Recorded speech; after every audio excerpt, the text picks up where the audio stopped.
ఒక నాయకుడు చేసిన తప్పులకి ఆయన దగ్గరుండే ఎమ్మెల్యేలు బలిపశువులు చేశారు. ఒక చిన్న కథ ఉంది. ఒక గజ దొంగ కోర్టులో అంతా అయిన తర్వాత ఆయన గురిసి ఇచ్చేస్తారు.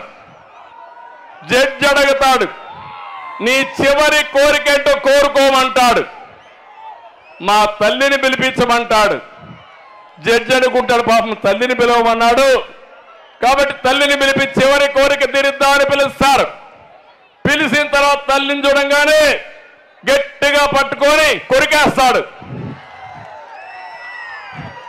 అప్పుడు జడ్జికి ఆశ్చర్యం వేస్తుంది. నువ్వేదో తల్లిని పిలవమంటే నేను పిలిచాను, పిలిస్తే నువ్వు ఈ పని చేసేవేంటని అడిగాడు. సార్ కానీ నేను తప్పు చేసిన మొదటి రోజు చెంప మీద ఒక దెబ్బ కొట్టి ఇది తప్పని చెప్పుంటే నేను గజ దొంగ అయ్యేవాడిని కాదు. నేను తెచ్చిన దొంగ డబ్బులకి ఆనందపడిపోయి నన్ను పోవడం మొదలుపెట్టింది. నేను విచ్చలవిడిగా చేశాను. నా తప్పు చేసింది నా తప్పు కాదు, నా తల్లి ప్రోత్సహించింది కాబట్టి ఆవిడే నేరానికి కారణం అన్నాడు. అదే మరిగా తప్పులు చేసింది మీరు, తప్పులు చేయించింది మీరు, అవినీతి చేయించింది మీరు, వాటాల కోసం అందరినీ ఇష్టానుసారంగా వాడింది మీరు. నిన్న కూడా చూశారు ఒక ఎమ్మెల్యే ఈ జిల్లాలోనే నన్ను తిట్టాలంట, నన్ను పవన్ కళ్యాణ్ తిట్టాలంట. అంటే ఎంపీ సీటు కావాలంటే, ఎమ్మెల్యే సీటు కావాలంటే ఎంత సేవ చేశావని కాదు. చంద్రబాబుని ఎన్నిసార్లు తిట్టావు, ఎన్నిసార్లు బండబూతులు తిట్టావు, లోకేష్ ఎంత తిట్టావు, పవన్ కళ్యాణ్ ఎంత తిట్టావు. దానిపైన సీట్లు ఇచ్చే పరిస్థితి వస్తే ఇంకా ఈ రాష్ట్రం ఏమవుతుందో మీరే ఆలోచించమని మిమ్మల్ని కోరుతున్నా. కొంతమంది ఎమ్మెల్యేలు అన్నారు, కొంతమంది ఎంపీలు అన్నారు, మాకు సంస్కారం ఉంది, నీకు సంస్కారం లేదు, మేము తిట్టాం, అవసరమైతే నువ్వు సీట్ ఎక్కిపోయినా పర్వాలేదని చెప్పారు. వాళ్ళని గట్టిగా అభినందిస్తున్నా, మీరు కూడా అభినందించాల్సిన అవసరం ఉంది. అంటే ఇవన్నీ చూసిన తర్వాత తమ్ముళ్ళు మీకు బాధ అనిపిస్తుందా లేదా అని అడుగుతున్నా. ఎలాంటి సంస్కృతి ఇది అంటే, నన్ను మా మిస్సెస్ని అసెంబ్లీ సాక్షిగా తిడితే, బూతులు తిడితే వీళ్ళు పెద్ద నాయకులు అయిపోతారా అని నేను అడుగుతున్నా. నా జీవితంలో ఎప్పుడూ బాధపడలా, ఒక్కరోజే నేను బాధపడ్డా. నా జీవితంలో 23 క్లేమోర్ మైన్స్ నా మీద బ్లాస్ట్ చేసినప్పుడు కూడా సాక్షాత్ వెంకటేశ్వర స్వామి నాకు ప్రాణభిక్ష పెట్టాడు. ఆ రోజు కూడా నేను భయపడలా. నేను చేశాను ఒక మంచి పని, ప్రజల కోసం బతికాను. అందుకే ఇలాంటి వచ్చినప్పుడు కూడా ధైర్యంగా ముందుకు పోయా. కానీ జీవితంలో ఒకే ఒకసారి బాధపడ్డా, అది నా భార్యని అసెంబ్లీలో తిట్టినప్పుడు బాధపడ్డాను తమ్ముళ్ళు అని చెప్పి నేను మీకు తెలియజేస్తున్నా. ఆ రోజే చెప్పాను, ఇది గౌరవ సభ కాదు, ఈ సభలో నేనుండను, ఇది గౌరవ సభ. మళ్ళా గౌరవ సభ చేసిన తర్వాత ఈ అసెంబ్లీకి అడుగు పెడతానని చెప్పి శపథం పెట్టి వచ్చా. నా శపథాన్ని నెరవేరుస్తారా అని మిమ్మల్ని అడుగుతున్నా. నేను రాజకీయం కోసం రాలేదు, అధికారం కోసం రాలేదు. ఒక మారుమూల గ్రామంలో ఉన్న నేను ఒక రైతు బిడ్డగా పుట్టి ఈరోజు ఐటీని ప్రమోట్ చేసే స్థాయికి వచ్చానంటే అది మీ అందరూ చూపించిన ఆదరణ, మీ అందరి సహకారం. అలాంటి దీనికి మనం ఇది చేశాం. ఈరోజు మనందరం కూడా ఒక పక్క బాధలు ఉన్నాయి, ఒక పక్క ఇబ్బందులు ఉన్నాయి, కానీ మనందరం ముందుకు పోవాల్సిన అవసరం ఉంది. నేను ఒకటే మనసులో పెట్టుకున్నాను, నెంబర్ 1 మనందరం కూడా గుర్తుపెట్టుకోవాల్సింది, తెలుగు కమ్యూనిటీని ప్రపంచంలోనే నెంబర్ 1గా చేయాలన్నది నా కోరిక. ఇప్పటికే దేశంలో ఎక్కువ తలసరి ఆదాయం వచ్చే రాష్ట్రం ఏదంటే అది తెలంగాణ. దానికి నాంది పలికింది ఎవరంటే 25 సంవత్సరాల కంటే ముందు నేనే పలికా. ఆ ఎకో సిస్టమ్ పనిచేస్తా ఉంది. దానివల్ల రాష్ట్ర ప్రజానీకం బాగుపడుతున్నారు. ఇంకో పక్క నేను ఆ రోజు ఐటీకి ప్రాధాన్యత ఇచ్చాను. ఈరోజు ప్రపంచం అంతా వెళ్ళారు. ఆ దేశస్తుల కంటే ఎక్కువ తలసరి ఆదాయం సంపాదిస్తున్నారు. నేను ఒకటే ఆశిస్తున్నా, తొందరలోనే ప్రపంచంలోనే తెలుగు జాతి శక్తివంతమైన జాతిగా తయారవుతుంది. నాకు అనుమానం లేదు. సంపదలో కానీ, సేవాభావంలో కానీ, మంచి పనులు చేయడంలో కానీ తెలుగువారే ముందుంటారు.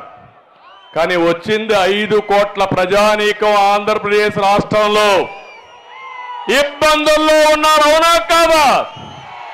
ఇబ్బందుల్లో ఉన్నా చేతులపైకి ఎత్తండి. ఈ ఇబ్బందులు అధిగమించాలా లేదా? అధిగమించే శక్తి మనకుందా లేదా? అందుకే మొదటగా నేను మీ అందరి కోసం సూపర్ 6 కార్యక్రమానికి శ్రీకారం చుట్టాను. అందులో మొట్టమొదటి మహాశక్తి ఏమో మా జ్ఞాపకం ఉందా? మీ అందరి డాక్రా సంఘాలు నేనే పెట్టా, దీపం నేనే పెట్టా, మీ ఉద్యోగాల్లో కాలేజీలో రిజర్వేషన్ నేనే పెట్టా. దీనివల్ల ఈరోజు ఆడబిడ్డలు కట్నం ఇచ్చే పరిస్థితి నుంచి రివర్స్ కట్నం వచ్చే పరిస్థితి వచ్చిందంటే అది తెలుగుదేశం పార్టీ చూపించిన చొరవ. అది ఒక రెవల్యూషన్ నిర్ణయాలు తీసుకున్నాం. ఇప్పుడు నేను ఆలోచిస్తున్నా, మా ఆడబిడ్డలందరికీ విజ్ఞప్తి చేస్తున్నా, ఎంతమంది ఇంట్లో ఉంటే అంతమంది ఆడబిడ్డలకి ఆడబిడ్డ నిధి కింద నెలకు 1500 రూపాయలు ఇచ్చే బాధ్యత నేను తీసుకుంటాను. మీ అకౌంట్కి ఆటోమేటిక్గా డబ్బులు వస్తాయి. రెండోది, ఎంతమంది పిల్లలున్నా తల్లికి వందనం కింద 15,000 సంవత్సరానికి ఇచ్చే బాధ్యత తెలుగుదేశం పార్టీ జనసేన తీసుకుంటుంది. దీంట్లో 2 లాభాలు ఉన్నాయి. జనాభాను పెంచాలి. ఒకప్పుడు జనాభాను తగ్గించమన్నా, ఇప్పుడు జనాభా తగ్గిపోతా ఉంది.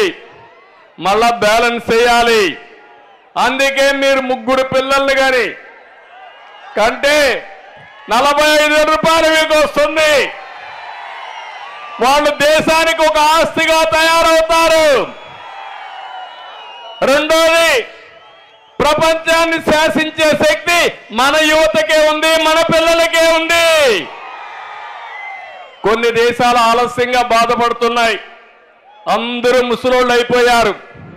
ఇంట్లో పనిచేసే వాళ్ళు కూడా లేరు. ఆ స్థాయి మనకు రాకూడదని ఇప్పటి నుంచే నేను ఆలోచిస్తున్నా. నాది ఎప్పుడు చాలా ముందు చూపు ఉంటుంది. 30 ఏళ్లకు ముందు ఏం జరుగుతుందో ఇప్పుడే ఆలోచించి దాని కార్యక్రమాలు చేపట్టడం నా ఆలోచన విధానం.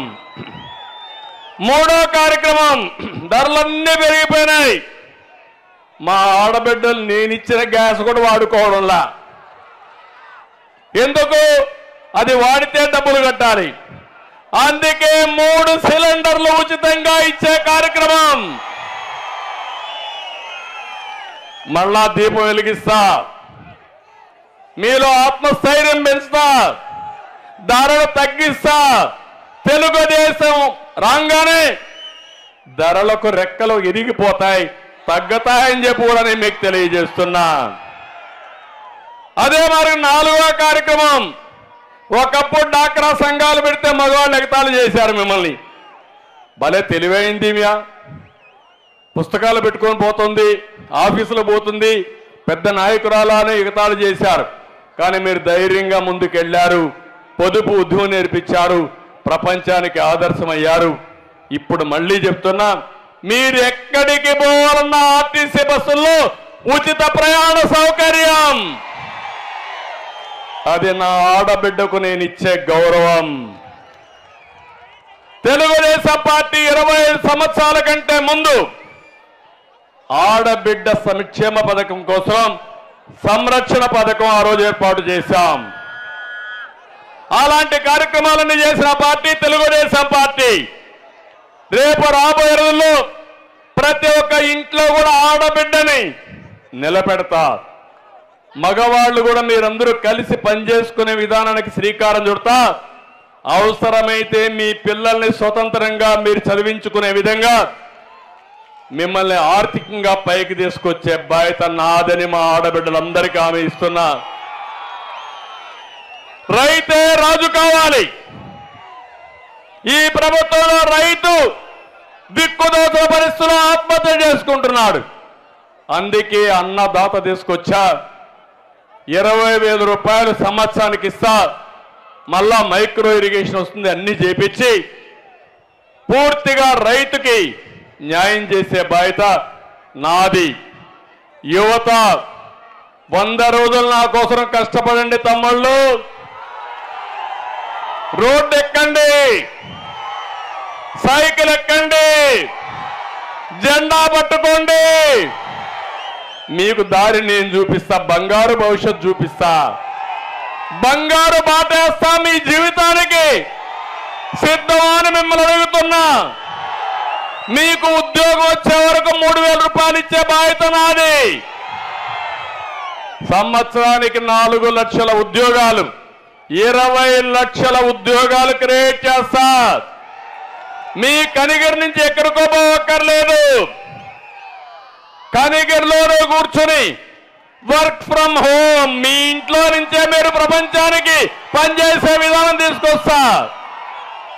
ఇంట్లో బోరు కొడితే మండల హెడ్ క్వార్టర్ కానీ మేజర్ పంచాయతీకి వస్తే బ్రహ్మాండమైన వర్క్ స్టేషన్లు పెట్టి అక్కడ పనిచేసుకునే బాధ్యత నేను చూపిస్తానని మీకు అందరికీ తెలియజేస్తున్నా.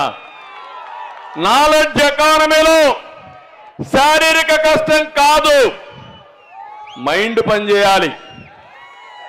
దానికి తెలివి కావాలి, దానికి చదువు కావాలి. ఆ చదువులో నెంబర్ 1 రాష్ట్రం మంది. కానీ ఇతను వచ్చి ఇంగ్లీష్ నేర్పిస్తాడంట. మొత్తం ఒక టీచర్ ఉద్యోగం ఇవ్వకుండా స్కూళ్ళకు రంగులు కొడితేనే ఏదో అయిపోతుందని మాటలు చెప్పే వ్యక్తి. ఆ రోజు నేను విద్యకు ప్రోత్సహించా, ఉద్యోగాలకు ప్రోత్సహించా. ఇంగ్లీష్ మీడియం ఆటోమేటిక్ నేర్చుకున్నారు, ఇంగ్లీష్ నేర్చుకున్నారు, ప్రపంచం అంతా వెళ్తున్నారు. మళ్ళీ తెలుగు యువతకు పూర్వం వైభవం తెచ్చే బాధ్యత, జాబ్ క్యాలెండర్ ఇచ్చే బాధ్యత, డిఎస్ఏ పెట్టే బాధ్యత, మిమ్మల్ని అన్ని విధాలు ఆదుకునే బాధ్యత నాది. 100 రోజులు మాత్రం మీరు పని చేయకపోతే మళ్ళా మీరు గంజాయే గతి. ఆ విషయం మీరు గుర్తుపెట్టుకోవాలి. యువత మొత్తం రేపటి నుంచి పిలిపిస్తున్న ఎవ్రీడే చాలా ముఖ్యం. ఈ విషయాన్ని మీరు గుర్తుపెట్టుకోవాలి. ఇంకో పక్కన మా ఆడబిడ్డలకు హామీ ఇస్తున్న రక్షత మంచినీళ్లు. కనిగిరి నీళ్లు లేకుండా మీరు పడే ఇబ్బందులు నేను చూసా. ఏదైతే వెలుగొండ ప్రాజెక్టు ఉందో దాన్ని ఇక్కడే ద్వారం పెట్టారు. నేనే వెలుగొండకు శ్రీకారం చుట్టాను. మొన్న తెలుగుదేశం పార్టీ మళ్ళీ అధికారంలోకి వచ్చుంటే 6 నెలల్లో పనులు అయిపోయేటివి. 10% మిగిలింది. కాంట్రాక్టర్ మార్చాడు, పని మాత్రం చేయలా. తెలుగుదేశం వస్తానే ఇది పూర్తి చేసే బాధ్యత, మొదటి సంవత్సరమే పూర్తి చేసే బాధ్యత తెలుగుదేశం పార్టీ తీసుకుంటుంది. ఇవన్నీ కాకుండా బీసీల కోసం నిన్ననే జై హో బీసీ పెట్టాం. తెలుగుదేశం పార్టీకి వెన్నెముక వెనుకబడిన వర్గాలు. ఇప్పుడే కాదు, ఎన్టీ రామారావు గారు తెలుగుదేశం పార్టీ పెట్టినప్పటి నుంచి తెలుగుదేశం పార్టీని బలపరిచింది బీసీలే. అందుకే జై హో బీసీ పెట్టాం. మీ రుణం తీర్చుకునే బాధ్యత నాది. నిన్ననే ఇంటింటికి చెప్పమన్నాను.